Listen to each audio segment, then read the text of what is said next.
Sejam muito bem-vindos a mais uma edição do seu Juristoca. E hoje nós iremos debater a respeito do direito no trânsito, né? Afinal de contas, será como é que a gente pode falar a respeito desse direito, né, doutores? Eu recebo aqui no estúdio hoje o doutor Manuel Messias Dias Pinto, presidente do... Conselho Estadual de Trânsito. Qual é a sigla mesmo, doutor? CETRAN. CETRAN, estava confundindo com CIRETRAN. E recebo também a doutora Sara Cristina. Seja muito bem-vinda, doutora. Obrigada. Doutores, nós iremos debater hoje, afinal de contas, é direito do trânsito ou direito no trânsito? O que vocês acham ou as duas colocações estão certas? Tudo depende, né? É o nosso lema desse programa, tudo depende. Tudo depende, mas as duas colocações cabem perfeitamente nessa temática. Doutores, a gente sempre debate aqui de uma forma mais didática e eu acho muito importante começar a debater aqui até mesmo um pouco antes do cidadão e da cidadã ser motorista. E esse processo ele começa lá na autoescola, quando a pessoa tem que procurar para poder fazer, né, as aulas, ter o conhecimento prático e teórico. Mas quando eu escolho uma autoescola e a autoescola não consegue prestar o serviço do modo correto, o que eu devo fazer? Então, é muito importante, doutor, a gente voltar lá no início de todo esse processo de aprendizagem para a gente entender que a qualidade do nosso trânsito está intimamente ligada a todo esse processo. Então, os centros de formação de condutores, né, que são as nossas populares autoescolas, são concessionárias do serviço público. Eles são empresas que se credenciam dentro de todos os requisitos que o Código de Trânsito Brasileiro estabelece, né, Resolução 789 e as normativas também do Estado do Tocantins. Então, é uma empresa que se adequa, né, tanto com relação à documentação quanto à prática em si. É uma empresa que se propõe a prestar o serviço com qualidade, né, e dentro de todo esse processo existe aí ela, enquanto fornecedora do serviço, e nós temos o candidato à obtenção da CNH, por outro lado, sendo o consumidor, né? Então, toda essa relação, embora nós tenhamos aí várias fases, né?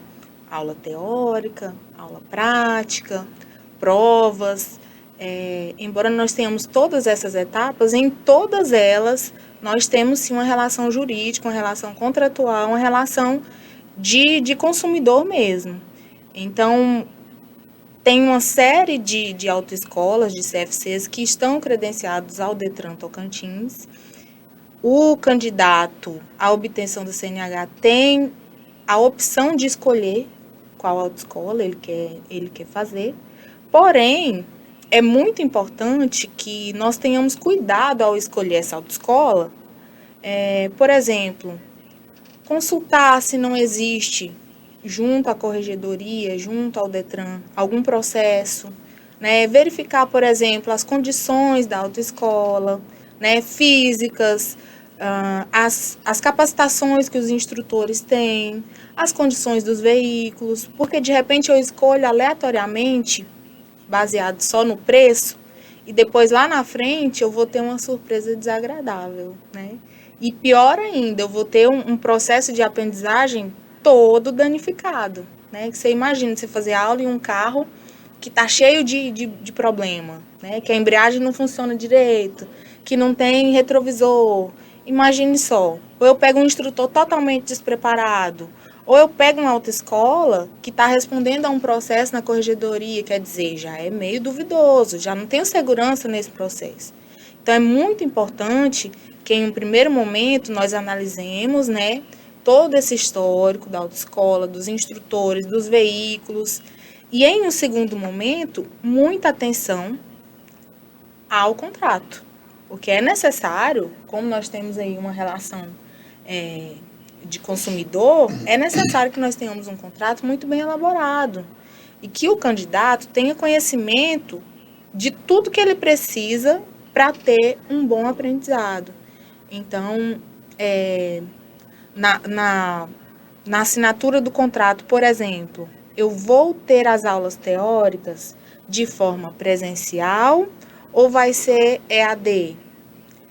As taxas, por exemplo, com exame, né, com as provas, já estão incluídas nesse pacote que a autoescola me fornece ou eu vou pagar por fora, né? Tem uma série de questões que a gente sabe que naturalmente gera problema, né, para o consumidor e que as autoescolas sempre tentam se desvencilhar, né, jogar em cima do menor. Então, é importante nós termos conhecimento de tudo que a gente precisa, mas ter muita atenção na hora da assinatura do contrato. Então, há uma relação de consumidor, né? A pessoa que contrata a autoescola, que faz contrato, ela é, antes de tudo, um consumidor, né? Mas aí, doutora e doutor Manuel, observei tudo isso, estava tudo ok até aquele momento, mas aí aquilo que está no papel não está sendo cumprido. Que aí nós entramos também nisso, mas né, eu quero ouvir dos senhores. O que o cidadão, o que a cidadã pode e deve fazer, reforçando ainda a questão que a gente sabe que hoje, infelizmente, um processo de habilitação ele é um processo caro, né? Para nossas condições reais, ele é um processo caro. Então, há ainda um dever muito maior, pelo menos na minha concepção, de que essas autoescolas prestem um serviço de qualidade, porque, afinal de contas, como diz o velho ditado, não é de graça e tem que ser, né, de fato, uma boa prestação. Então, aconteceu isso, o que o cidadão, o que a cidadã pode fazer? Bom, inicialmente quero, em nome do Conselho Estadual de Trânsito, agradecer a oportunidade da gente estar debatendo trânsito aqui, porque quando a gente recebe esse convite, o vermezinho do trânsito, né, doutora Sara, agita e a gente não pode deixar de atender. Então, agradeço bastante em nome do Conselho Estadual de Trânsito esse momento aqui. A doutora Sara colocou muito bem essa questão do processo de habilitação do ponto de vista, vamos dizer assim, burocrático. E eu queria só aproveitar a oportunidade, assim, doutor, dizer que o processo de formação, às vezes a pessoa escolhe o CFC e se preocupa estritamente com a sua aprovação lá no exame teórico ou no exame prático. E o processo de formação de condutores, ele deve ser preparado para o longo da vida que ele vai ter no trânsito, né? Então, ele deve se preparar não somente para aquela situação onde será cobrado pelo DETRAN, mas se preparar para um processo de formação, para ele adquirir conhecimentos teóricos e práticos para usar no dia a dia nas vias públicas, né? Porque, Ou seja, ele se preocupa só em passar, mas não em aprender o que realmente é necessário. Então, eu chamo a atenção, né, para que o processo de ensino-aprendizagem, ele tem esse viés de preparar o cidadão para o trânsito. Não simplesmente para ser um condutor, mais um condutor ali, que não venha, vamos dizer assim, ter um propósito de contribuir para um trânsito mais seguro, né? E é importante você falar disso, Messias, porque o trânsito é comum a todos, né? Todos nós utilizamos o trânsito em algum momento. E quando a gente fala de trânsito, normalmente as pessoas pensam em regras, né? Mas tutelar o trânsito é tutelar também a vida. A gente percebe que hoje, por exemplo, a maior demanda lá no nosso hospital geral, né, é exatamente na ortopedia. E a maioria absoluta vem de acidentes de trânsito. Então, falar sobre trânsito é falar também sobre uma questão de saúde, falar sobre o nosso bem maior, né, que é a vida. Então, quando nós vamos escolher a nossa autoescola, voltando à sua pergunta, para fazer esse processo de aprendizagem, nós temos que ter cuidado, exatamente pensando que nós vamos estar cuidando das nossas vidas e cuidando das vidas das outras pessoas que também se utilizam do trânsito. Então, ao infringir alguma regra, né, alguma cláusula contratual, que eu, enquanto candidata, né, à obtenção de CNH, posso fazer?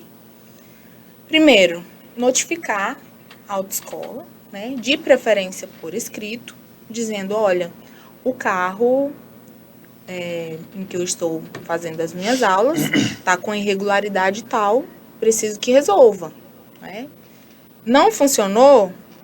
Recorre ao DETRAN, que é o nosso órgão executivo de trânsito. Nós temos corregedoria, nós temos os canais de ouvidoria e nós temos a gerência de credenciamento, que é o responsável por fiscalizar também todas essas concessionárias, né, todas essas autoescolas.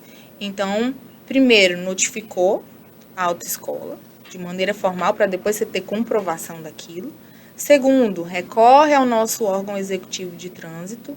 Terceiro, vai lá bater na porta do Messias, lá no CETRAN, porque o CETRAN é o nosso órgão consultivo. E à medida que essas dificuldades, né, vêm chegando ao CETRAN, eles podem propor, eles podem exigir, né, do DETRAN um posicionamento com relação à fiscalização dessas autoescolas que não estão tratando o consumidor como deveria. Então, dentro da esfera administrativa, esse é o procedimento que nós devemos fazer.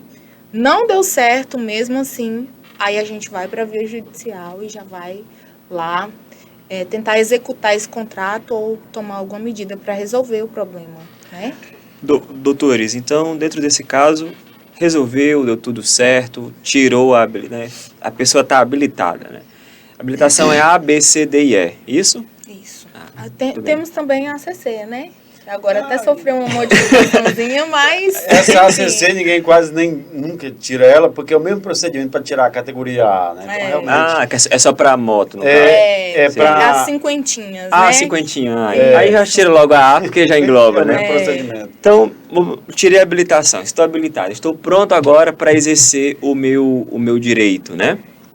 E eu queria que os senhores, de modo mais sucinto, explicassem para a gente o que a pessoa tem que ter cuidado, qual é a possibilidade, qual é o direito, qual é o dever que a pessoa tem quando ela compra ou ela vende uma moto, um carro, e em relação à transferência, qual é o cuidado que ela tem que ter em relação a isso e quais são os possíveis problemas que pode decorrer em virtude disso? Olha, o veículo, eu costumo fazer uma analogia aí a uma arma. Se você compra uma arma de fogo, você vai entregar essa arma para uma pessoa conduzir, ficar com ela sem haver uma transferência? Não. Então, a partir do momento que você vender um veículo, hoje existe duas formas de você transferir esse veículo. Se for um veículo mais antigo, que tem um antigo DUT, né, que é o famoso verdinho, documento de transferência, ele vai no cartório, vai vender, vai assinar o vendedor e comprador, e ele tira uma cópia desse documento e autentica e vai no DETRAN e faz um comunicado de venda. Então, o vendedor faz esse comunicado de venda. Porque o comprador ele tem um prazo para transferir esse veículo para o nome dele sem pagar uma multa. Mas, a partir do momento que o vendedor faz o comunicado de venda no DETRAN, que vendeu o veículo para o João da Silva e tal, informou o nome completo, endereço, CPF, ali vai haver um cadastro daquele comprador. Ele não houve a transferência do veículo ainda, mas a partir daquele momento o DETRAN já tem acesso a quem está de posse daquele veículo. Não houve a transferência, não houve ali a tradição, a transferência do bem, né? Doutor, eu vou lhe interromper, porque nós estamos chegando ao final do nosso primeiro bloco. Como eu digo sempre, quando a conversa é muito boa, o tempo passa muito rápido, né? Mas o senhor vai voltar no início do segundo bloco, complementando a pergunta, né? Tranquilo. Não saia daí, principalmente você que está pensando em vender seu carro, sua moto, ou que está passando por algo semelhante, que o doutor Messias vai voltar no segundo bloco respondendo essa questão para a gente. É só o tempo de olhar no EPROC e já voltamos.